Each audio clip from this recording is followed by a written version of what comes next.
Hey friends, so I just wanted to provide you guys an update about where I am in my NACA journey. I am sitting in my car, so I am going to try my best to just keep this window down so you guys don't have to hear the air conditioning, but if it starts getting hot and people start coming around, I may have to turn my air conditioner on.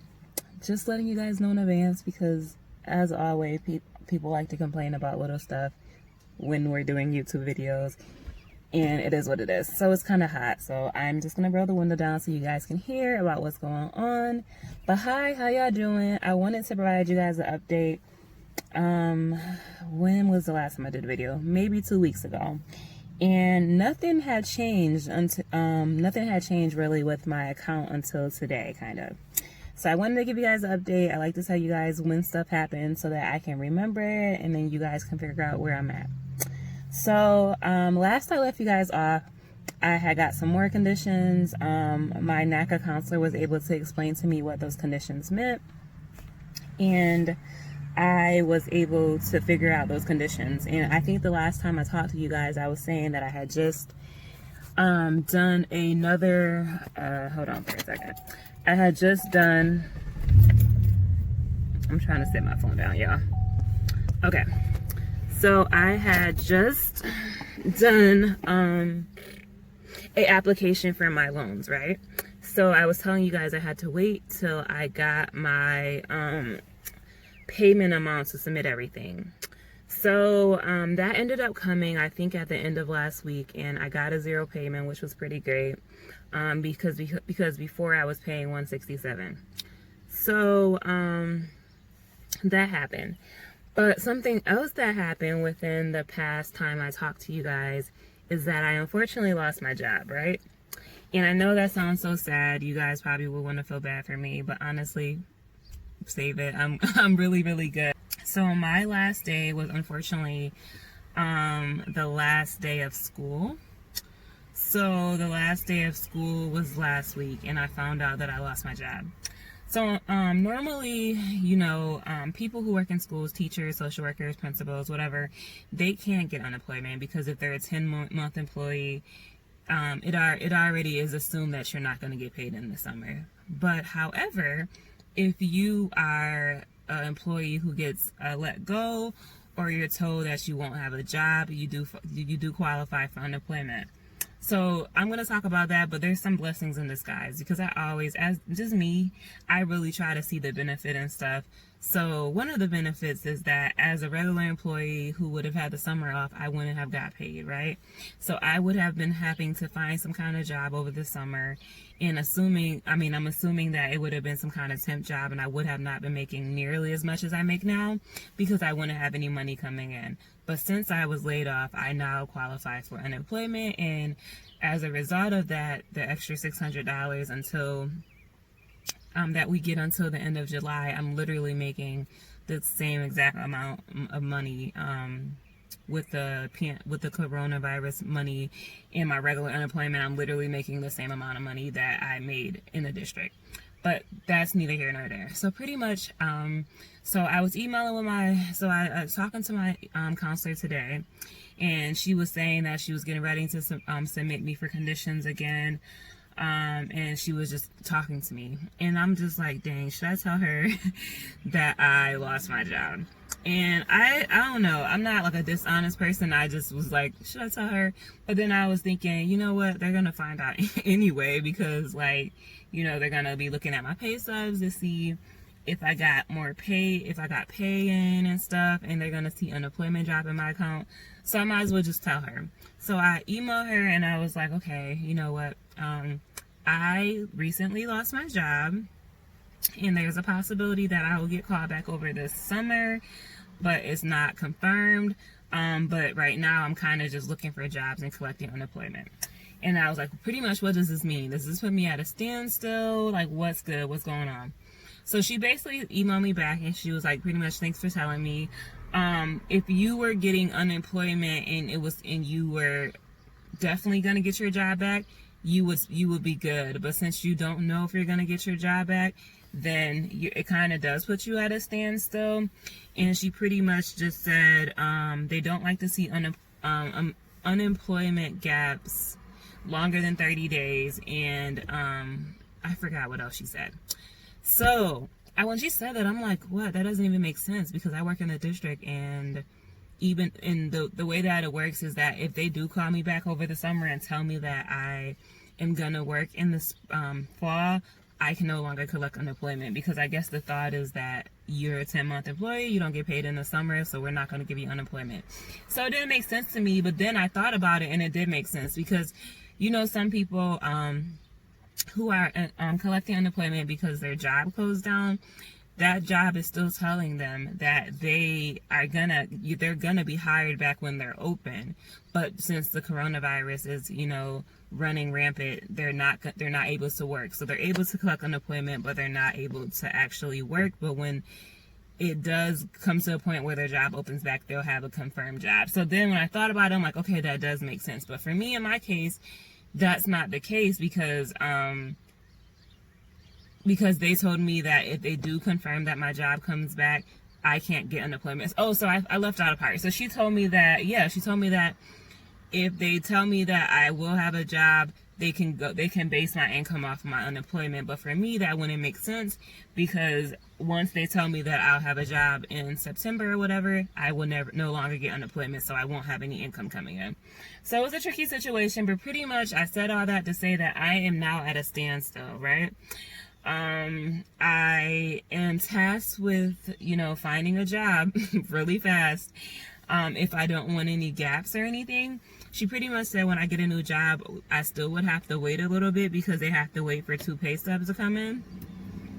But either I'm tasked with getting the job really quick, so within that 30 gap, or I don't know what's gonna happen. So I actually emailed her back, and she hasn't emailed me back yet. I just pretty much was saying, like, okay, what happens if it passed 30 days? So if you guys know and you have actual experience, what happens if it's been longer than 30 days without a job, please let me know. She's gonna get back to me, but I'm assuming that she's working. But yeah, so pretty much I'm at a standstill now, and that would be somewhat frustrating. But honestly, I feel like everything just works out, because it's like, okay, even if I got approved, I don't have a job. So, realistically, could I pay a mortgage payment? Probably, because my husband could afford it. But I'm just not in a position to buy a house today. So honestly, I wasn't even mad about it. What also is good is that I had emailed her as well today. And my husband, I told you guys before, my husband, he has something in collections, blah, blah, blah. He has paid literally almost all of it down. Literally went from like $6,000 to $600, guys. So it was actually $1,200, but I gave him money with my unemployment. So it's like $600. So honestly, realistically, we could pay that off right now. So I emailed my NACA counselor today. This was also part of the email. And I asked her, could my husband be added to the loan now that he paid his thing off? And she pretty much just told me, yeah, he could, but that would delay the process. But now, since my process is going to be delayed anyway, since I'm unemployed, I think that going forward, we're just gonna add him to the loan. I asked this question in a NACA forum. I don't know if you guys know, there's a NACA forum. Just type in NACA forum, and you guys will find a section in it. People are asking a whole bunch of questions, that you guys probably have had, and you are able to ask questions. And I think there's one person from NACA who answers a lot of the questions, but then also people who have experiences, right? And it's NACA forum. So yeah, I think I asked that question on there. I'm like, okay, could my husband be added? And the person who worked at NACA, he was like, it would start your process over, but it would be worth it, because you'll be able to have more, another income in your thing, and then you probably will qualify for more.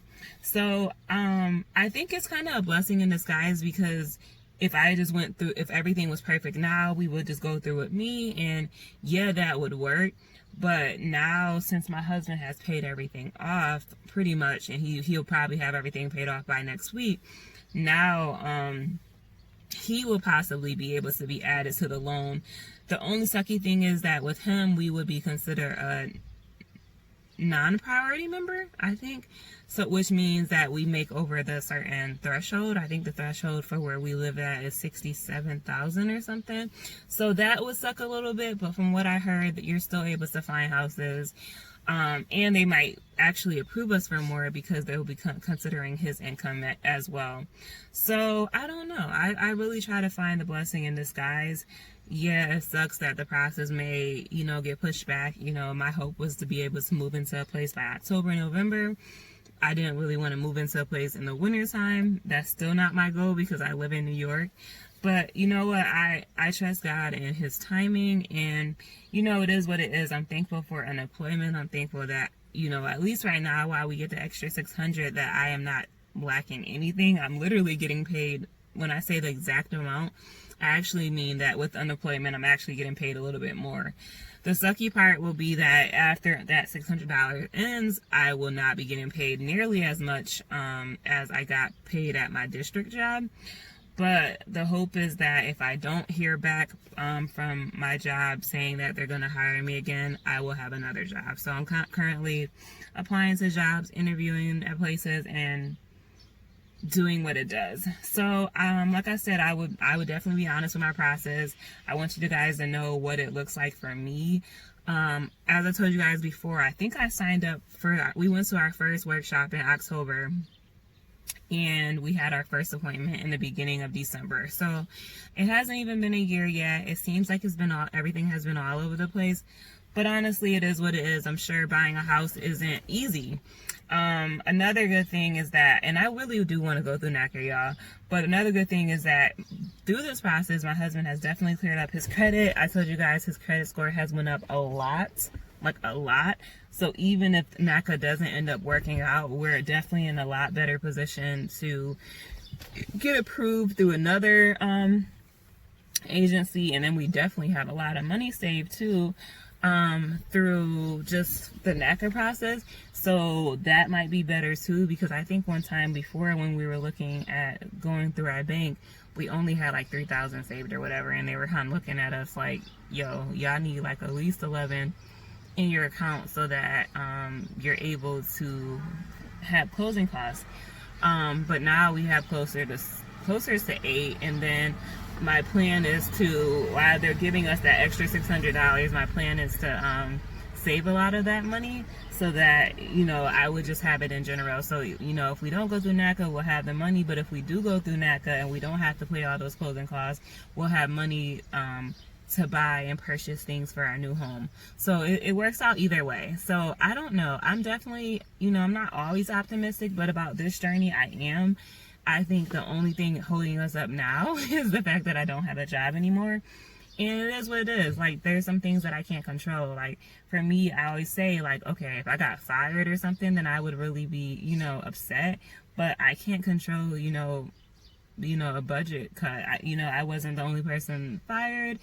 There was like 14 other people fired, social workers fired in our district, so it sucks for a lot of people. As always, like, we're in a really good position. It's just me and my husband. I don't have kids to pay for. I don't have, mortgage payment. I don't have a car payment. My expenses are very minimum. So fortunately, we're still able to, go on and be okay.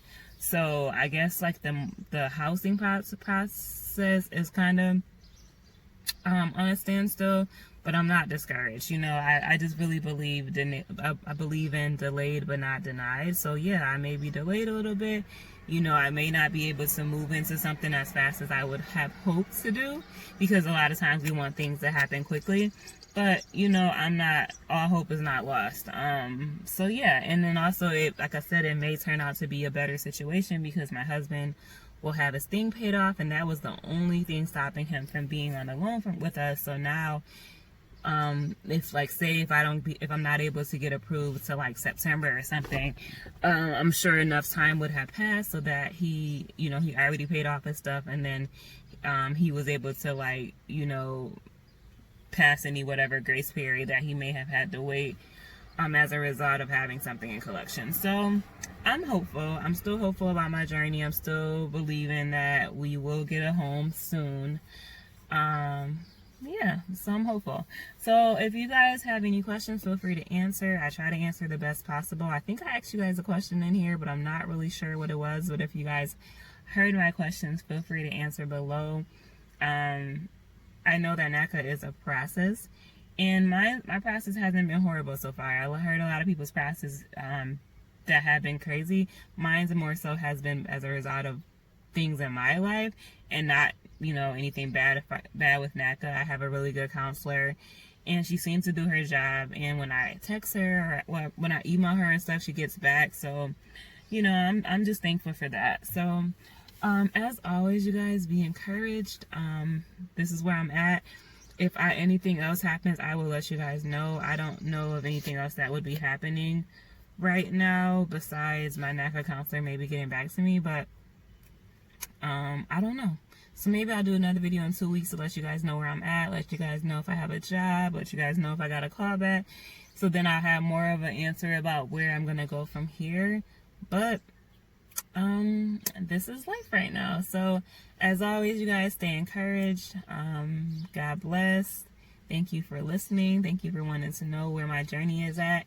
As always, I'm doing this because this is what I needed, and this is what I continue to need. I still look at people's videos and try to see about their process, and I know how important it is to hear other people's testimonials. So if you are going through the process, stay encouraged. Your journey is not my journey. You may have it easier than me, and you may have it harder than me, but just do what's best for you and your family, and continue to trust God throughout the process. So as always, stay encouraged and be blessed.